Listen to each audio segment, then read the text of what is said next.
Welcome back to On the Same Page. We are on Daf Mem Daled Amud Aleph 44a of Maseches Kiddushin. We're at the very bottom of the page, the last few words on the page. The Gemara says, Ba'a mine Rava me Rav Nachman. Rava posed the following question to Rav Nachman. Turn to the top of the next page. The question was, Naira ma'u shetase shliach l'kabel gita miyad baila.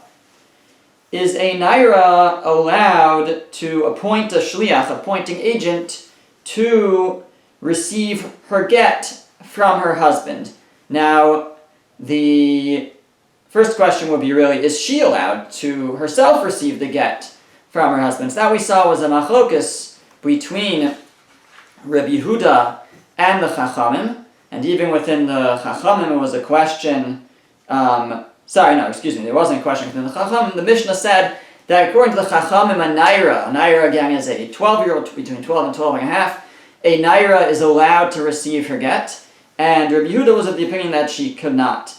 So, and that only her father could accept her get, her bill of divorce. So according to the Chachamim, according to the other rabbis who hold that a naira is allowed to accept her get, is she allowed to appoint an agent to accept it on her behalf? What's the question? So the Gemara elaborates on the question. The Gemara says, Ki yad aviha damya. Is she like the hand of her father? In other words, and she's like an extension of her father's hand. Just like her father could appoint an agent, so too she could appoint an agent. O kichatz aviha damya. Or is she like the courtyard of her father? There's a type of way of making a kinging, of acquiring something, which is if something is dropped into your chutzner, into your property, then you can take possession of it. So maybe when the husband gives the naira, his wife, the naira, the get, she's like the courtyard of her father, and it's like dropping it into her father's courtyard, in which case she would not be able to appoint an agent. She's not an extension of her father, she's just the courtyard of her father. So the Gemara explains the question, these two possibilities, these two sides. It says, Ki yad aviha damya, is she like her father's hand, an extension of her father's hand? Then ma'avia mashvi shliach, just like her father could appoint an agent to receive the get, afinami mashavia shliach, so too she could also appoint an agent to receive the get. O Dilma, or maybe Kichatz Rav Yadamya, she's like her father's chatzar, she's like her father's courtyard. Ve'ad dematya gita liyada lo megarsha, and until the get actually comes into her hands, she would not be divorced. It would not work for her to appoint an agent to say that as soon as it reaches the agent she's divorced, which is normally how it will work when you appoint an agent. Rather, it has to actually come into her hands in order for the get to go through her, because on this we're asking, maybe she's like her father's chutzner, just like dropping it into her father's property when the husband drops it into her hand, and in that case she would not be able to appoint a shliach, an agent, on her behalf. The Gemara asks, so Mima Safka le Rava? Does Rava really have a doubt about this? Is this really in doubt to Rava? But Rava said something that seems to indicate that this should not be a doubt in his mind. What did Rava say? He said, Kasav get vinasno biad avda. Let's say a man writes a get to his wife. Now we're talking about a wife who's a grown-up, an adult, not a naira, a full-fledged adult, and she could receive the get, and she could appoint an agent to receive the get. So, and the husband could divorce her by putting the get into her chutzner, into her courtyard, into her possession. So let's say she owns an eved, she owns a slave, and the husband gives the get to the slave. So the slave is her property, maybe that's like dropping it into her chutzner. So Rava said that if he was nasno biad avda yasheng umishamarto, if the husband put the get into her slave's hand or possession while he was sleeping, and she's guarding it, she's watching the slave and watching the get, harei ze get, then it's a get. the reason why she has to be watching it is that in order for a chatzer to make a kinyan, in order for it to do an acquisition using a chatzer, to acquire something using a chatzer, using a courtyard, using your property, it has to be that it's mishameres, that it's guarded by you, or protected by you at least. It has to be able to be locked, so in this case, the chatzer is the slave, but as long as she can watch him, then it's considered that it's in her property. But that's specifically because the slave is sleeping, and therefore she can control the situation, and we could call that it's her who's guarding it. However, but if the slave is awake, ain't no get. Then it's not a get. If the slave is awake, then it would not work for the husband to just place it in the slave's hand. That would not, even though the slave is her property, that would not be considered like placing it in her chutzner. Why? Amayin no get. The Gemara says, why, if he's awake, is it not a get? Because then it's a chutzner that's not being guarded by her. It's not under her watch. Because if the slave is awake, so then that takes away her control over the situation. And so it would not be considered a chutzner mishtameres. So what do we see from here? We see if the slave is sleeping, so then you can consider that to be her chutzner. If the slave is awake, if he's awake, so then you can't consider it to be her chutzner, meaning it is her chutzner, but it can't be considered protected there. Because she's not the one in control, and he's awake, he's in control. And so the Gemara is saying, you see from here that when a human being is awake, you can't consider that human to be somebody else's chutzner. Again, you could consider it to be that person, someone else's chutzner, but you can't consider it to be that person's protected chutzner. So if we apply that idea now to the daughter here, to the naira, so the Gemara is saying it can't be that when the Chachamim say that you can give the get to the naira, to the daughter, that it's because she's a chutzner. Because assuming she's awake, we don't want to limit them to just when she's asleep. Assuming she's awake, so then that can't be the father's protected chutzner, because the father's not in control when she's awake. She is. So therefore, it can't be, according to Rava, that he would consider her to be a chutzner that's protected, that it would work through that way of acquiring while she's awake. So the Gemara speaks to this. It speaks to Gary, and it says, "V'isaka daitach kechatzra v'yadamya." And if you would think to say that the daughter is considered like her father's chutzner, like her father's property, and that's how the get is working, that it's entering her chutzner, kimata gita liyada nami lo tigarish. So when the get comes into her, and forget about her appointing a messenger, even when it's given to her, it shouldn't work. Because then you have a chutzner that's being protected, that's not protected under the watch of the father. Rather, it's under her watch. She's the one in control. So it can't be that she's being considered like the father's chutzner. So if that's the case, then it has to be that, how is the get working when the naira, according to the Chachamim, that the naira is allowed to receive the get? It has to be that she's the yad. She's the extended hand of her father. If she's the extended hand of the father, then it should follow that she should be allowed to appoint a shliach also. So what we're really saying is, it can't be that Rava was concerned about these two possibilities, that either she's that his question was, is she the yad, is she the extended hand of the father, or is she the chutzner of the father? Because we see from Rava that he holds that if a human being is awake, they could be a chutzner, but they can't be the chutzner mishtameres. They can't be that they're considered like a chutzner that's guarded by someone else, because they're the ones in control. So that can't be what his question was. So the Gemara says, olam pshitole. So rather, it must have been obvious to Rava dikiyada v'yadamya, that she is considered the extending hand of her father. This is what he was asking. We just want to know, to what extent do we say she's the hand of her father?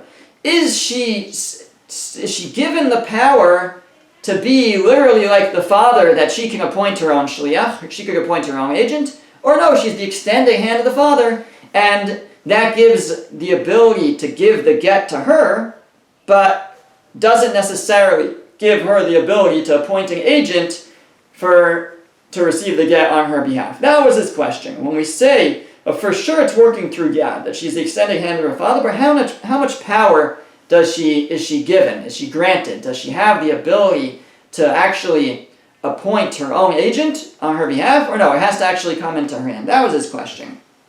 So this was the question that Rava asked Rav Nachman. And the Gemara says, what did Rav Nachman answer? Amar lei, so Rava said to him, Eina oseh shliach. She cannot appoint a shliach. She does not have that power. A naira, I should just mention again, like we've been saying the last couple of weeks, the naira that we're talking about here is a naira hamurasa. She is betrothed. She's not fully married. Once she's fully married, she leaves her father's possession. She is betrothed. She is erisin, and now she's getting divorced. Her husband is giving a get. According to the Chachamim, they can give it to her. That he can give it to her. The husband can give it to her. But Rav Nachman saying, but it has to be to her. It can't be that she appoints an agent in her stead. Esvei. The Gemara asks a question on this answer from a Brisa. The Gemara brings a Brisa that seems to imply that she should be able to appoint an agent. The Brisa says, Kitana sha'amra hiskabel ligiti.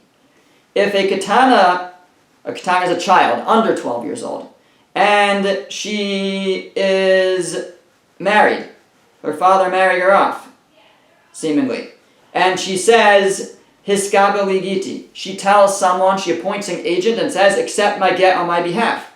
Eino get, ad sheyagia get liyada. It's not a get until it gets to her hand. She cannot appoint a shliach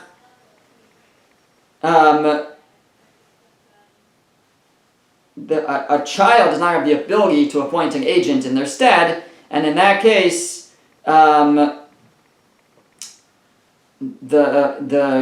she appointing an agent, so that agent cannot work on her behalf. It won't work until it arrives in her hand. Now the implication is, that's for a ketana. Says the Gemara, ha-naira, but implying if she was not a ketana, if she was not a child, but rather she was a naira, she was already 12 years old, hareza get, then it would be a get, and that she could appoint an agent. So says, maybe this is Rava speaking to Rav Nachman, he says, well, you mean, look, there's a brisa that implies that a ketana can't appoint an agent, but a naira would be able to appoint an agent. So the Gemara answers, Hacha b'mayaskin. Here, what are we dealing with? When do we say, what is this brisa talking about when it says that a naira could appoint an agent? B'she'ein la'av. That's where she doesn't have a father. If she has a father, so then her father's the one in control, and she's not. And although we extend his hand to allow her, allow the husband to give her the get, but not to the extent, Rav Nachman saying, that she could appoint an agent. That's if the father's alive. But if the father's no longer alive, so then she's in her own control. And then, as long as she's a naira, she has the ability to appoint a shliach. She's old enough, she has dash, she has the intellect to appoint a shliach, as opposed to a ketana, a child will not be able to. Says the Gemara, Barhamid de Ketani Seifa. But from the fact that the Seifa says the following, which we'll read in a second, but the Seifa is going to imply that we are talking about a case where the father's alive. And if the Seifa is where the father's alive, then seemingly the Reisha, the first part, if the second part is where the father's alive, seemingly the first part will also be where the father's alive. So we're trying to make him a kimta, we're establishing that the case is where the father's dead. But look at the Seifa, the end of the Brisa seems to be where the father's still alive. Hamidiktani Seifa, from the fact that the Seifa says, Im Amar Aviha, if her father says, or Amar Lo Aviha the back saying, if the father says to the husband, to an agent, the father says to an agent, say the kabel get libiti, go and accept a get for my daughter, and the husband gives it to that agent, imratza ba'al lachzer lo yachzer. At that point, once the husband has given it to the agent, he can't take it back. It's too late. It's given. The get is done if the father appointing an agent. Now, if the Seifa is talking about a case where a father appointing agent, which means he's alive, Michal dereisha b'diyesh la'av askinan. So our assumption would be that the Reish, the beginning, also spoke about where the father was alive. We're trying to say the beginning of the Brisa was where the father was dead, but if the end of the Brisa the father's alive, well, it wouldn't just change in the middle without telling us. So it must be the father's alive. So it's a question on Rav Nachman. So the Gemara says, actually, chasuri mechzer of a there are words missing from this Brisa, and this is what it's really supposed to say. Kitana sha'amra hiskaba ligiti. If a child says to an agent, go receive my get for me, eino get, achi yagia get liyada. It's not a get until it reaches her hand. She can not appoint an agent. Ha naira, implying if it was a naira, if she was 12 years old already, hareza get, then it would be a get if she appointing an agent. But bamed var mamurim, this is what is needed to add in. You need to insert this, the Gemara is saying. Meaning this is where it shifts from not having a father to having a father. Bamed var mamurim, why are these words said? Kishe'en la'av. That's where she doesn't have a father. That's where the naira could appoint an agent. Aval yesh la'av, but if her father's still alive, ve'amar aviyah, and the father says, Teve kabel biti gita, and the father appoints an agent, Virotze haba ba'al achzar, and the husband wants to take it back after he gave it to the agent, lo yachzar, he can't take it back. But, if in the case where the father's still alive, if the naira herself were appointing agent, that would not work. So when it says, when the Brisa implies that a naira could appoint an agent, it's only when the father's not alive. If the father's alive, the naira cannot appoint an agent to receive her get if she is an arusa, if she has erusin, and her husband is sending her a get. So that seems to be how the Gemara concludes that the naira would not be able to appoint an agent. Okay. The Gemara continues with the new case. The Gemara says, Itmar. It was stated. Kitana sheniskacha shelo edasavio. A kitana, a child, under 12 years old, who became the Kudeshes, she accepted Kiddushin, shelo edasavio, without her father's agreement. So it seems the case is that her father never told her to accept the Kiddushin. He didn't even know about it. And a man gives her Kiddushin. So it seems that it shouldn't work. Because the father never agreed to this. And everybody would agree she doesn't have the ability to accept Kiddushin when she's a child. When she's a naira, it becomes a question. But a ketana definitely can't. But yet, Amar Shmuel, despite that, Shmuel says, Tzricha get, utzricha miyun. We still require that the man who tried to marry her, gave her Kiddushin, he has to give her a get. And not only that, but she also needs to do miyun. Miyun is that when she becomes an adult, she has to reject the marriage. So the classic case of miyun is if the father's dead, so when the father's alive, he has the ability to accept Kiddushin for his daughter. The mother does not, the older brother does not, only the father.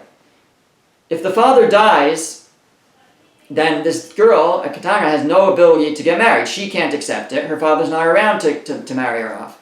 Now, there could be situations where the best thing for this girl is to be married, in the old days. So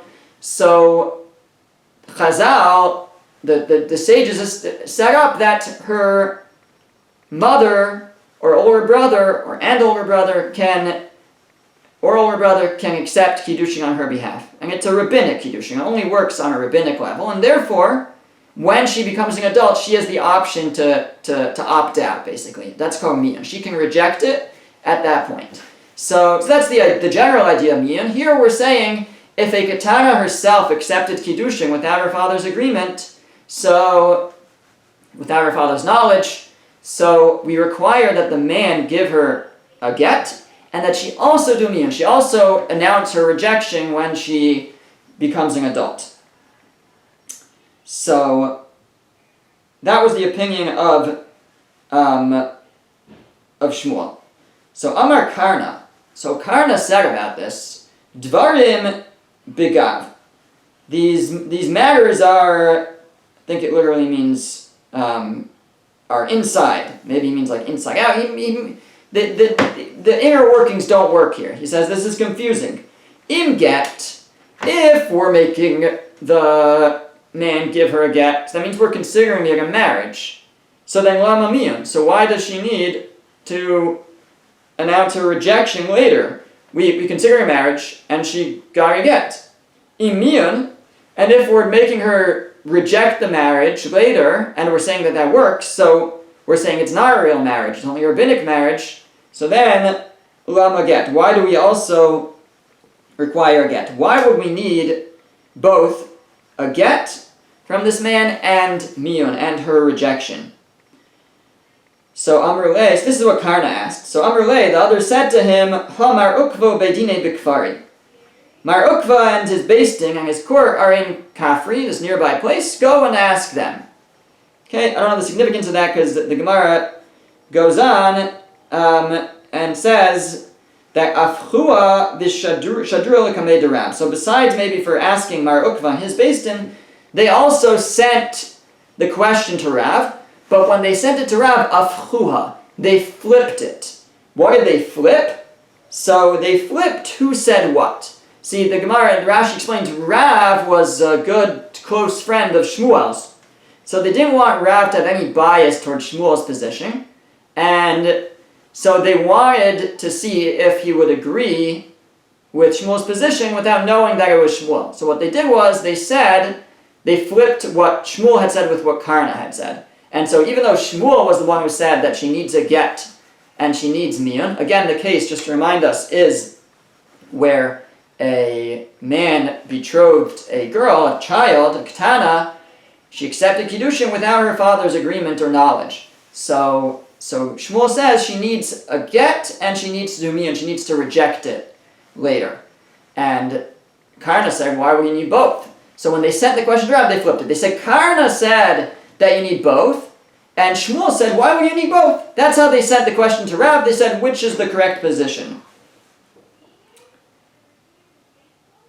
Amar lahu, so he said to them, Ha-Elokim tzricha get. Elokim is like, he's like swore, like, by God, she needs a get, utzricha miyun, she needs both.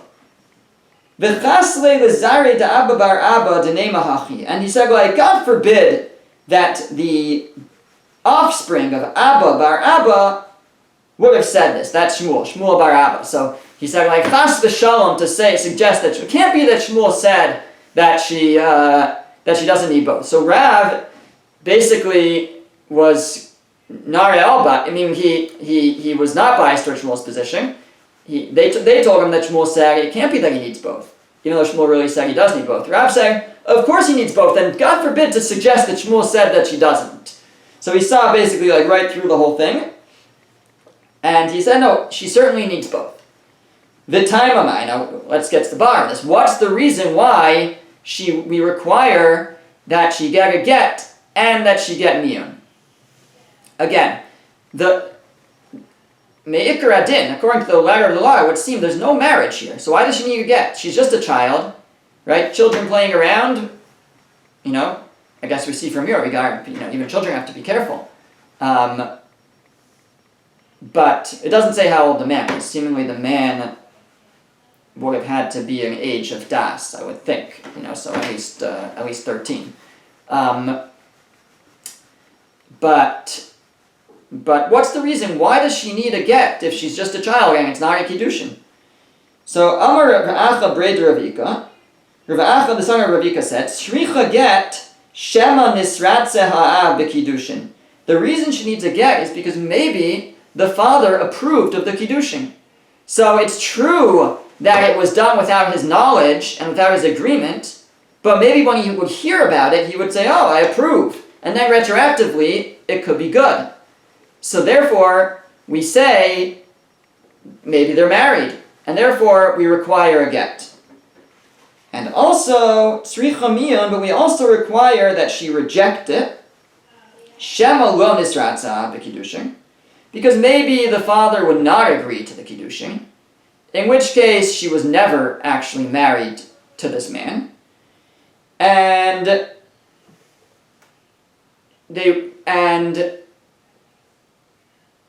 she wasn't actually married, but on the other hand, we saw that the man gave her a get, so people will think that she was married to him. And if people think that she was married to him, let's say that man now goes and tries to marry her sister.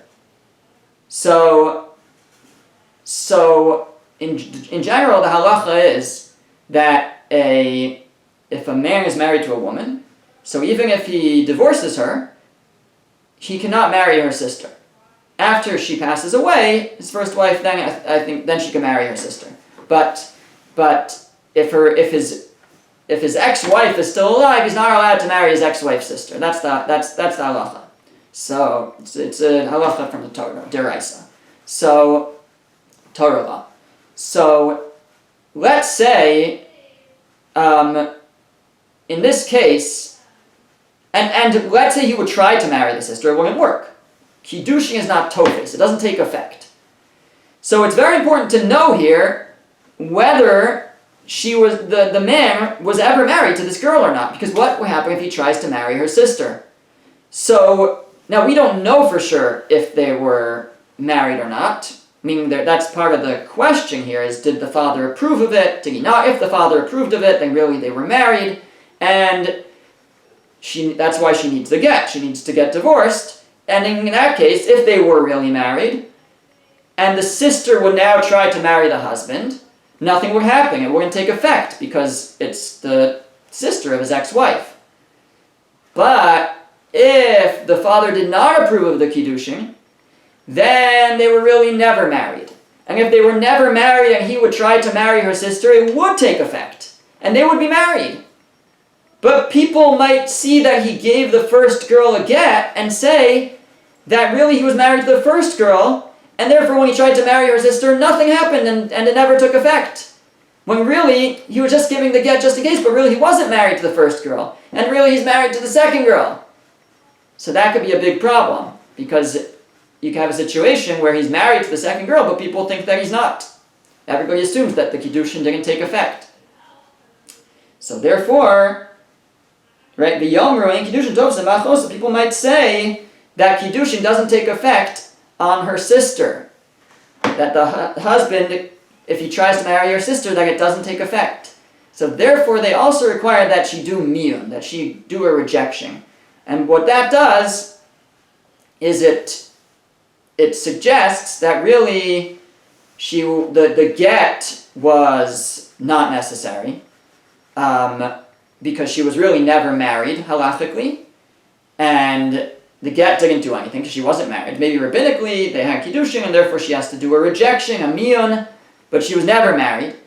And by doing so, if she does miyun, if she goes and actively rejects it when she becomes an adult, so what basically this shows us, this tells the world that she was never fully halachically married, on a Torah level at least, to the husband, which would mean that if the husband would try to marry her sister, the Kiddushin would take effect, and so we would require a get given from the husband to the sister as well. So in order to protect from that, they required both a get and a miyun. Again, let's just go over it again. The reason why we require a get is because maybe the father, after hearing that this man tried to marry his daughter, will approve. And if he approves, then retroactively, it could be a good marriage. And therefore, we make her give a get. We make the husband give her a get, because maybe they are really married. On the other hand, there's a concern that what if the father did not approve, and they are not really married? But yet, the husband he still gave her this get, just in case. So it looks like they were married. Well, if it looks like they were married, then if the husband tries to marry her sister, people say, they were. That's nothing, because that man was married to her sister. It doesn't take effect. But really, it could be that he wasn't married to the sister, because the father never approved of it. And therefore, when he tried to marry this new sister, they're really betrothed, and she can't just walk away. She would need a get. And so to make sure we're aware of that possibility, and to make it clear that it's not so obvious, it's not definitive that the first sister was actually married to the husband, and that the get was a real get, then to show that that was really a just in case, we also make her do a miyun. We make her do a rejection when she's becomes an adult, because that way, it really, the fact that he did miyun says, what do you mean, we did a get? No, the get was nothing. We weren't really married. We were only rabbinically married, and that's why I'm doing miyun. And since we were only rabbinically married, if the husband would try to betroth my sister, her sister, so then that would take effect. We would have to be concerned for that Kiddushin. So that's why we require both. Okay. The Gemara continues. Amar Rav Nachman says, V'hu sheshadchu. This whole concern where we require a get is only if there was a discussion of the shidduch in advance. Where the father was aware, of this possibility before the man went and betrothed the girl, and then we have the possibility that when he heard, he approved and it was Kiddushin. But if the shidduch wasn't discussed in advance, and they just tell him, by the way, this man tried to betroth your daughter, so he would never approve that. And we wouldn't have to be concerned in that case and require get. It's only, Rav Nachman says, where the shidduch was discussed in advance. At the time that the man gave her Kiddushin, the father had not agreed to it and had not, and didn't know about it. But since it was discussed in advance, there's a possibility that when he finds out, he might approve it. But if it wasn't discussed in advance, we have no doubt he's not going to approve it, and we're not concerned. Ula says, Afilu miyun eina tzricha. Ula argues on Shmuel, the whole opinion. Shmuel said that in the case where a man betroths a girl, a katana, you need both a get and miyun. And Ula says, you don't need any? You don't need a get and you don't need miyun. There's no marriage here whatsoever. There's no full-fledged marriage, there's no rabbinic marriage, you don't need anything. That's the opinion of Ula. Ask the Gemara, Afagav d'shitchu? Even if they discussed this in advance, there was a shidduch here, even then, you wouldn't need anything. That would not seem to make sense. If they discussed it in advance, then at least you should need miyun. I guess if it was discussed in advance, maybe there's an approval of the father. It should at least work on a rabbinic level. You should at least need miyun. So the Gemara says, no, you're right. Man de masniha lo masniha. The one who taught this didn't teach this. In other words, the one who's quoting this opinion that Ula argues on Shmuel does not quote the idea or the limitation that Rav Nachman put on Shmuel. In other words, Shmuel said that in this situation you need both a get and miyun. Rav Nachman said that's only if they discuss the shidduch in advance. Now that's a limitation on the case. So that limitation, this opinion that's now saying that Ula says you don't need anything, does not have the limitation on that case. And therefore when Ula said you don't need anything, he was talking about in a case where they didn't discuss the shidduch in advance. Then you don't need anything. If a man just goes over to a girl and tries to betroth her, then, and she accepts it, it's nothing if she's a child, according to Ula. That's if the shidduch wasn't discussed. If the shidduch was discussed, that's a different story. That's not what Ula was talking about. It could be that if the shidduch was discussed, he would require at least miyun, at least that she rejected when she told her maybe a get. Also, not clear, but he would require more. Ikkada Amri, there are those who quote Ula and the discussion as follows. Amar Ula said, Kitana shniskadsha shelo ladas avia, a katana who accepts Kiddushin without her father's agreement and knowledge, afilu miyun eina tzricha. She doesn't even need miyun. She doesn't even need to reject it, it's nothing. We don't need her to reject it later, that's worth nothing. Masiv Rav Kahana. Rav Kahana asked a contradiction to this. The contradiction comes from the Gemara in Yevamos, which discusses the idea of tsaros and tsaros. So the beginning of Yevamos is the Masechta that deals with Yibum, has a Mishnah very complex Mishnah with 15 different types of relationships where there will not be a requirement of Yibum. And what they have to do with, basically, is, so Yibum, again, is if a man dies without children, then his wife marries his brother, if they're going to do Yibum instead of Chalitza. Now, let's say a man has multiple wives, and some of those wives, let's say, are ineligible, one of those wives, actually, is ineligible to marry that brother, for whatever reason. So, if one of them is ineligible, then that means that there's no Yibum and none of the wives marry the brother. So again, a man dies without children, he has 3 wives, and one of them is halachically ineligible to marry the brother, so then none of them do Yibum. However, the Gemara says, or Brisa, Vikulan, but if any of these women, wives, who was ineligible to marry the brother, Imesu, if she died before her husband dies, before the man, right, the man dies and they fall to Yibum, oh miano, or she rejects her marriage, oh niskarshu, or she gets divorced, oh shnimsu ailonis, or she turns out to be an ailonis, somebody who can't reproduce, who doesn't Yibum, there's no Yibum for her. So then, and then the husband dies, and then the remaining wives fall to Yibum, so then Tzara saying mutaros. So then those other wives would do Yibum. They would be permitted to do Yibum.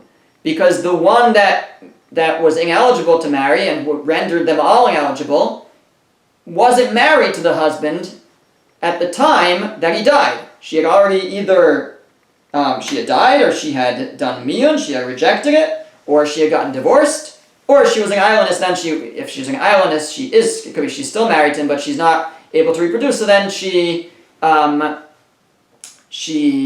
also, there's no Yibum.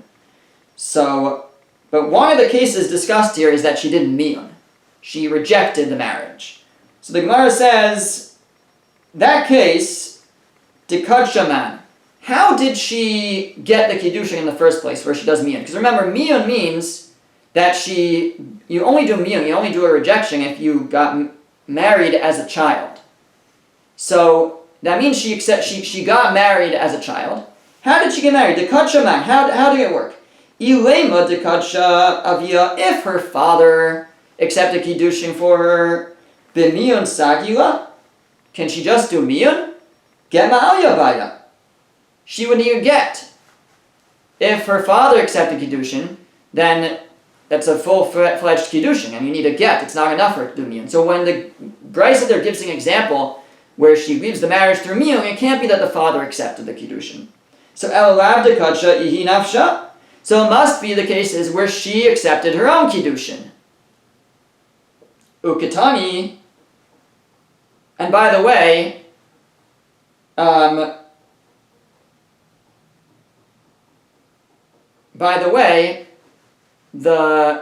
it can't be that her father is dead and it can't be that the father is dead and it was her mother who accepted the Kiddushin for her, because one of the cases that is being discussed there is where the Yavam, the brother, is her father. So the case is where she's married to her uncle, and her uncle dies, and she falls to Yibum, but the Yibum is to her father, which she can't marry her father. So that's one of those examples where she's ineligible to do Yibum, so all of the wives become ineligible. But let's say she did miyun before she fell to Yibum, before she fell to Yibum to her father, so she wasn't in the picture anymore. She wasn't married to her uncle anymore. So that's what we're discussing over here. So what's the case where she did miyun? If her father accepted the kiddushin for her, so then she would need a get. Miyun wouldn't work. It wouldn't be enough just to reject it.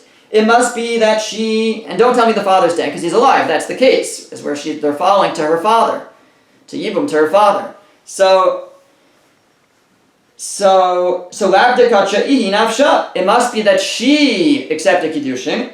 Ukatani debaya miyun.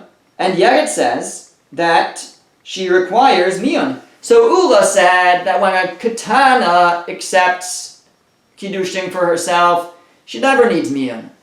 But this brisa has to be talking about where she accepted Kiddushin herself. It can't be like her father did, because if her father did, she needs a get. It can't be her father's debt, because her father's alive. So it must be she did. And yet it says that she has to do miyun. So you see, Ula, that even a katana needs to do miyun when she accepts Kiddushin. So the Gemara says, Hu mosiv la v'hu mefarik la. He asked the question, Rav Kahana posed the question, and he also answered the question. It's not necessarily a contradiction to Ula. Kigon shenaste la maisa yisoma b'chayei ha'av. The case is where where there was a deed that made her a yisoma while her father was still alive. It made her, orphaned her, so to speak, while her father was still alive. What do we mean by that? So the case is where she, excuse me, she was married. Her father accepted Kiddushin for her. She was married to someone. Then that man either died or divorced her while she was still a katana. But the case, what we're saying is, she didn't just have erisin, she had nisuin. She was fully married. So if she was fully married, and then her husband died, and then, or divorced her, so then once a girl is fully married, even if she's a katana, if she has nisuin, so she never goes back to her father's domain. So that's the case. The case is, the way the Gemara describes it is, Shinase la maisa yisoma b'chayei ha'av. She became like a yisoma, like an orphan, while her father's still alive. What that means is, she left her father's domain completely while he was still alive. And what that means is, she had a full-fledged nisuin. She was fully married to a man. And then that man, let's say, died or divorced her. So now, she's unmarried, but she's not in her father's domain anymore because she had a full marriage. And now she goes and accepts Kiddushin from another man. But she's still a katana. She's still a child. So, in that case, miyun could still be relevant. In that case, when she becomes an adult, that's where we would say, that's where Ula would agree that miyun is relevant. If the father's still alive, Ula would say, and she's still in the domain of her father, Ula would say, there's no miyun if she accepts Kiddushin. But here where her father's alive, but she's out of his domain already because she was fully married previously, and then she accepts Kiddushin from a man. So in that case, when she gets older, since midrabanan we allow this to be a Kiddushin, so we would require miyun. That's what that brisa would be speaking about when it says that there's this scenario where the girl could do miyun even though her father's still alive. Okay, we'll pick up from here next time. We'll have to try to hold in the sugya because we're going to continue within this discussion next time.